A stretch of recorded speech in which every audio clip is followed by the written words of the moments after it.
Aujourd'hui, je vais faire une présentation devant toute ma classe.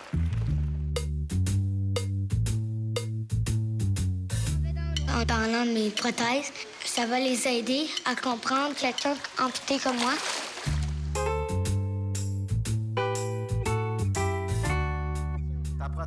J'ai appris au séminaire des vainqueurs, des amputés de cœur, à pouvoir faire des présentations.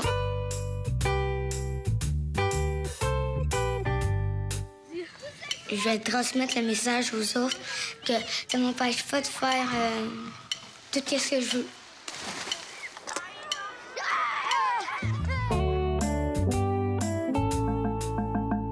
Moi, ma prothèse, c'est un type myoélectrique. Puis ça, c'est un bas. J'ai eu 7 prothèses de natation. Ça, c'est ma deuxième prothèse.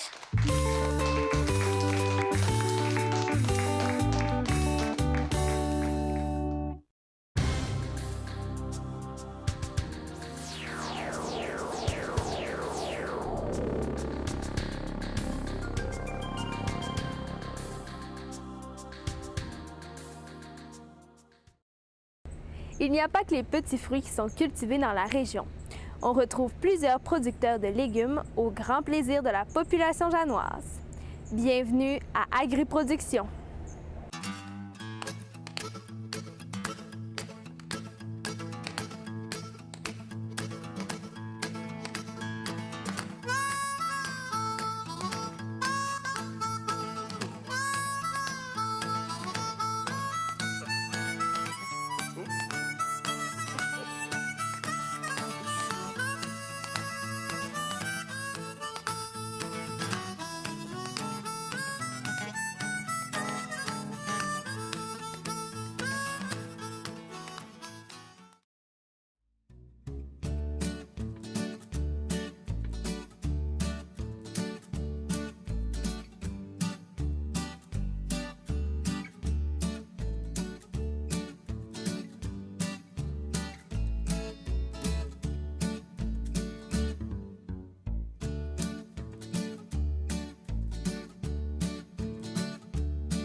Le potager fleuri du lac à Saint-Prime est une entreprise familiale de première génération.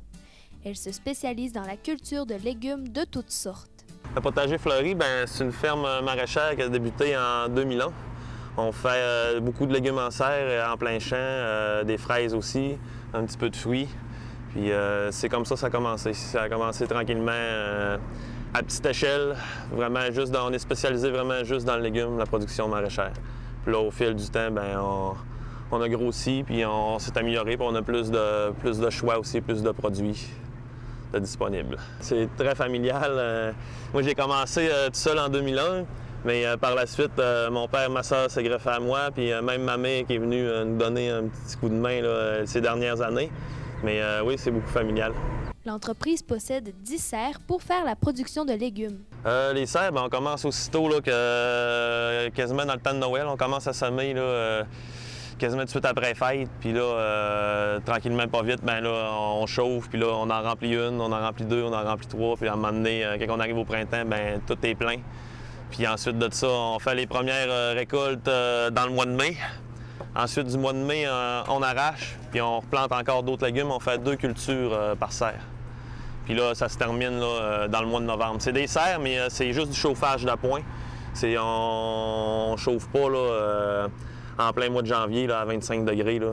On chauffe vraiment juste chauffage d'appoint pour pas que ça gèle. Puis c'est ça, on t'offre jusqu'au 15 novembre, fin novembre, dépendamment des années, mais on chauffe pas à l'automne. Quand la gelée rentre dans les serres, on arrête après. Il y a pas mal de tout. Nous, c'est sûr que traditionnellement, c'est tomates cocon. Sauf que nous, on fait beaucoup de légumes dans plein champ en serre aussi. On fait de la laitue, on fait de la carotte, on fait des haricots, on fait du cocombe de champ, de la cantaloupe, du melon d'eau. Ça ressemble pas mal à ça, là. Les serres permettent de maximiser la production maraîchère. Oui. Les serres, moi, en réalité, c'est mon assurance récolte. C'est parce qu'il fasse beau ou pas beau, ce qui pousse dans les serres, je suis sûr de le récolter. Comme là, cette année, il bouille vraiment beaucoup. Fait que dans les champs, c'est plus difficile. On a de la perte à cause de la pluie, tandis que dans les serres, on n'a aucune perte à cause de la pluie, là. on est capable de contrôler notre climat à 100 %. Fait qu'on est sûr de tout ce qu'on plante dans les serres, logiquement, on est sûr de tout le ramasser sans problème puis sans perte, là. Oui, c'est d'avoir la température parfaite pour le légume. Exemple, si on fait pousser de la laitue, on ne montera pas ça trop haut parce que la laitue, ça aime beaucoup l'eau puis le froid. Fait qu'on les arrose beaucoup, puis on tient ça assez frais, tandis que la tomate, là, c'est le contraire. Puis le cocombe aussi, on tient ça plus chaud pas mal, là. La nuit aussi, c'est plus chaud. C'est ça, ça va vraiment là, dépendamment des légumes qui sont dans la serre, là. C'est surtout plutôt des soins particuliers, là. Chacun a ses particularités, là, dépendamment là, de l'arrosage, de la taille, beaucoup d'entretien. Mais c'est tout, c'est pas trop compliqué, là. Construire une serre représente tout un défi. Oui, c'est assez d'ouvrages à construire, surtout quand on les achète usagés. Il faut aller à l'extérieur. Souvent, c'est dans le coin de Montréal. Il faut partir avec des trucks ou des vannes, démancher ça, alors ramener ça ici, préparer le terrain, commencer à mettre les ancrages, monter ça de bout, mettre les polythènes. C'est beaucoup d'ouvrages. Même quand ils sont construits, là, c'est beaucoup d'ouvrages. Puis, ce qui est difficile d'une serre, c'est justement contrôler le climat. Fait qu'il faut tout le temps vérifier la température, ouvrir les côtés, fermer, sortir l'humidité, chauffer. Oui, on a le contrôle sur le climat, mais c'est justement, il faut le contrôler. Si on ne s'occupe pas de nos serres, on va pas voir, ça ne poussera pas mieux, là. On va avoir des problèmes, là. Les plantes sont attachées au plafond sur une structure en métal. Ça, c'est des variétés faites pour ça. C'est des variétés qu'on taille qui poussent sur une seule tige dans la tomate, dans le cocon. Puis ça, ensuite de ça, on enroule toutes les semaines. Ça pousse à peu près d'1 pied à 2 pieds par semaine. Fait que là, on les enroule, puis ça fait que nos tomates sont toujours propres, nos cocombes sont toujours propres. La récolte, au lieu d'être par terre, est dans les airs. Fait que c'est beaucoup plus facile. C'est plus d'ouvrage, par contre, là, mais ça fait un produit de qualité supérieure, là. Certains légumes ne pousseront jamais en serre. Effectivement, il y a des légumes qui se plaisent pas pantoute en serre, là. Puis qu'il y a d'autres aiment vraiment ça, mais qu'il y a d'autres, ça fait pas, là. Comme tu prends, mettons, une gourgane, tu ne feras jamais pousser de la gourgane en serre, tu vas toute la perdre. Elle aimera pas ça pantoute. Elle aime le froid, puis elle aime ça être dehors, justement. Les températures froides, les nuits froides, elle aime ça. Fait que là, quand tu arrives en serre, elle a rien de ça, fait que c'est sûr qu'elle pousse pas bien, là.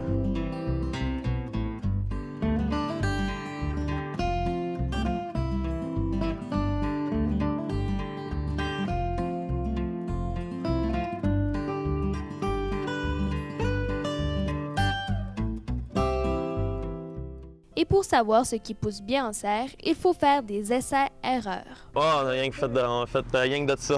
Toutes les premières années, c'est juste de même qu'on réussit à savoir où est-ce qu'on s'en va. Puis tout, même encore aujourd'hui, c'est toujours comme ça, c'est essai-erreur. On essaie toujours des nouvelles techniques, des nouvelles manières de faire. On essaye. Quand ça marche, on continue. Quand ça marche pas, on élimine. Puis l'année d'après, on essaie d'autres choses. On a toujours une base, mais comme dans tout dans la vie, on essaie tout le temps de s'améliorer. Fait qu'à tous les ans, on essaie d'améliorer certaines choses, certaines techniques. Des fois, ça fait, des fois, ça fait pas. Fait que quand ça fait pas, on élimine ça, puis on recommence en eux l'année d'après.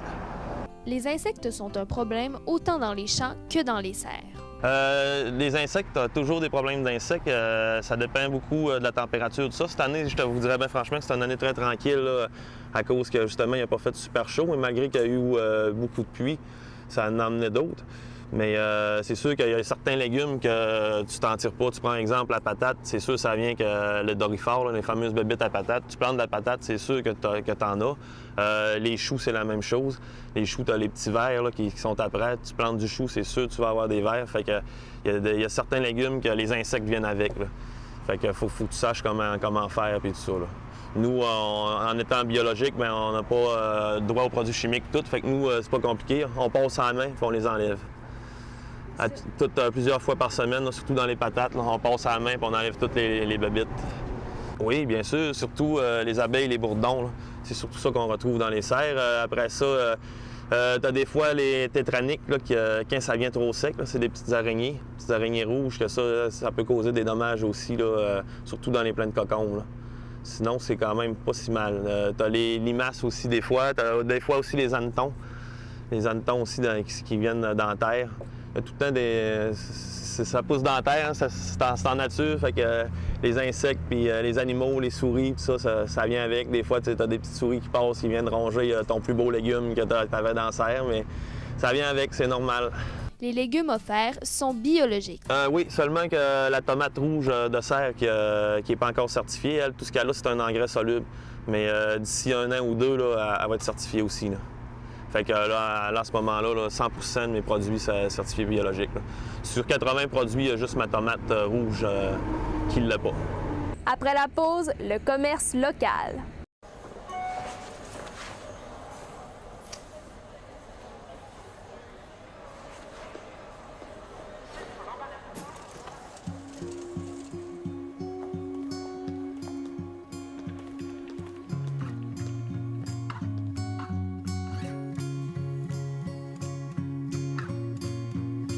Est-ce que ça change quelque chose à ce que vous pensiez il y a 20 secondes?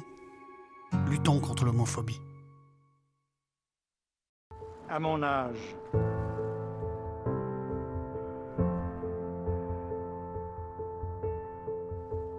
personne n'est à l'abri de perdre son emploi. Personne n'est à l'abri d'avoir une maladie. Personne n'est à l'abri de tout perdre. Personne n'est à l'abri de l'indifférence et de l'itinérance. C'est grâce à l'appui de tous que j'ai pu m'en sortir.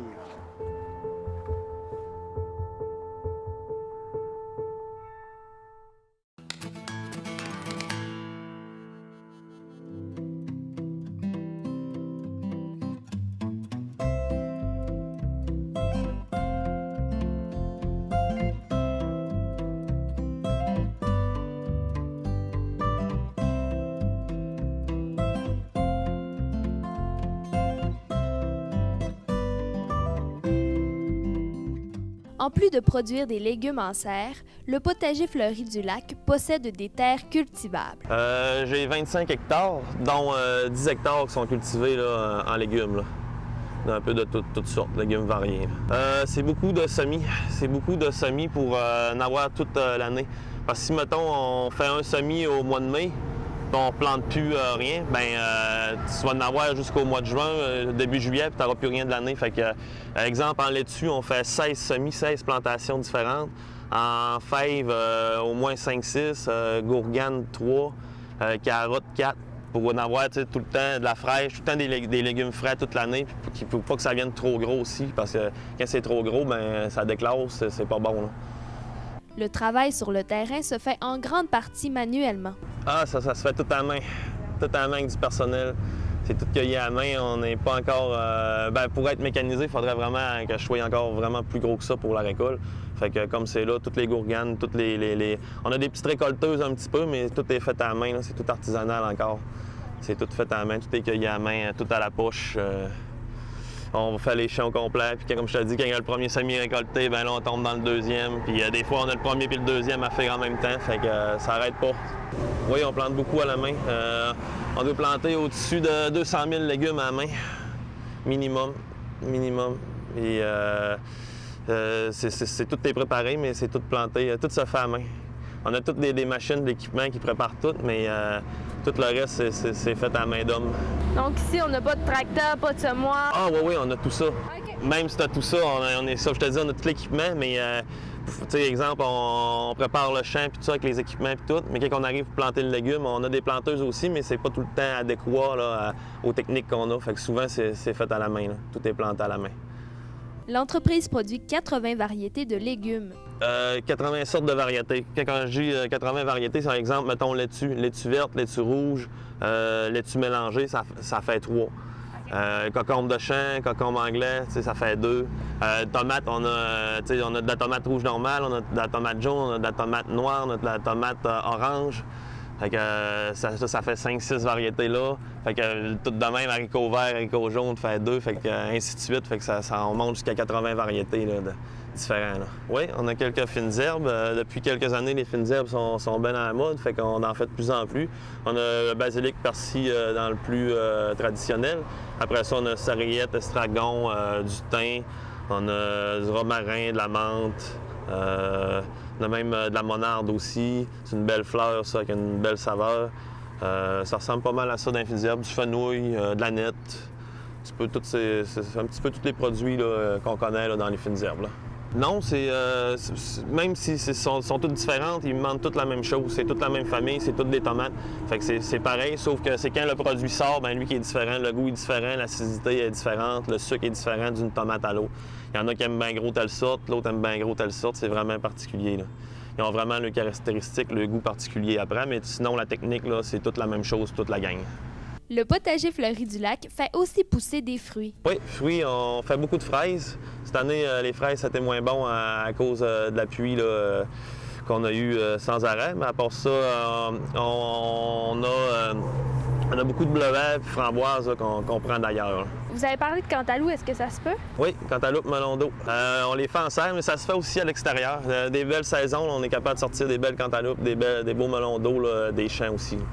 Mais nous autres, on prend pas de chance. On en fait tout le temps une partie en serre pour être sûr qu'on ait une certaine quantité. On en fait toujours une quantité aussi en plein champ qui arrive un petit peu plus tard, mais un petit peu moins gros, mais toujours aussi bon. Puis ça se fait aussi à l'extérieur. Ça ressemble à un plant de cocon. Melon d'eau, cantaloupe, c'est dans la même famille, c'est des cucurbitacées, c'est la même famille que le cocon, fait que ça ressemble vraiment à un plant de cocon, sauf que quand tu arrives à ramasser dedans, au lieu que ça soit un cocon, ben c'est une cantaloupe ou un melon. Le feuillage est différent un petit peu, mais c'est le même principe, ça court à terre sur 5, 6, 10 pieds de long. Puis là, on fouille là-dedans, puis on ramasse des cantaloupes et des melons d'eau.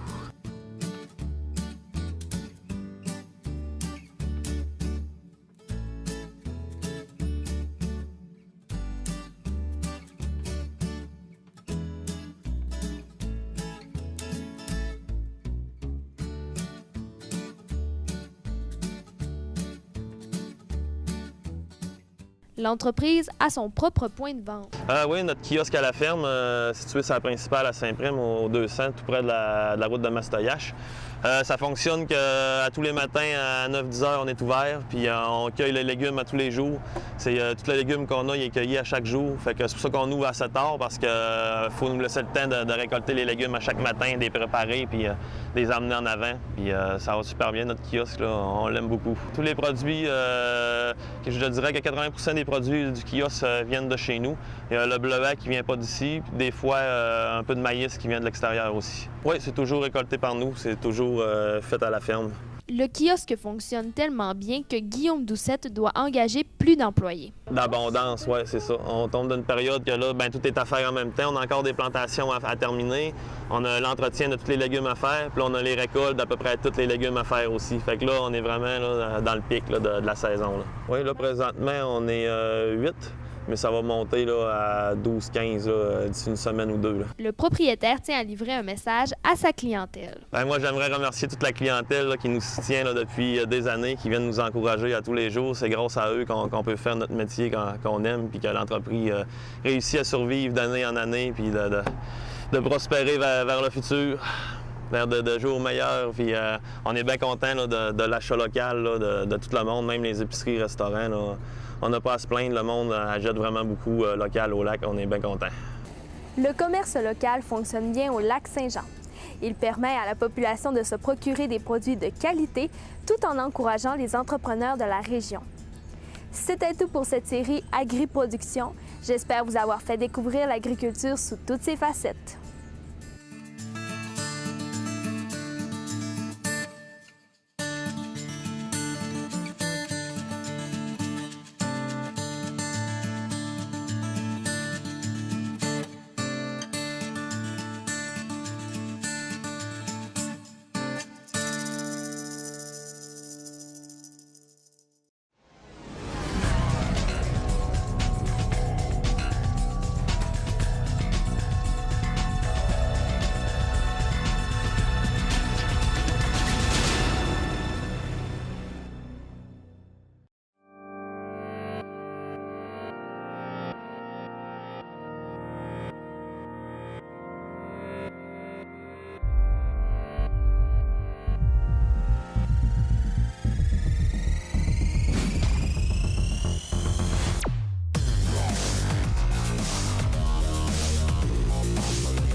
Wow.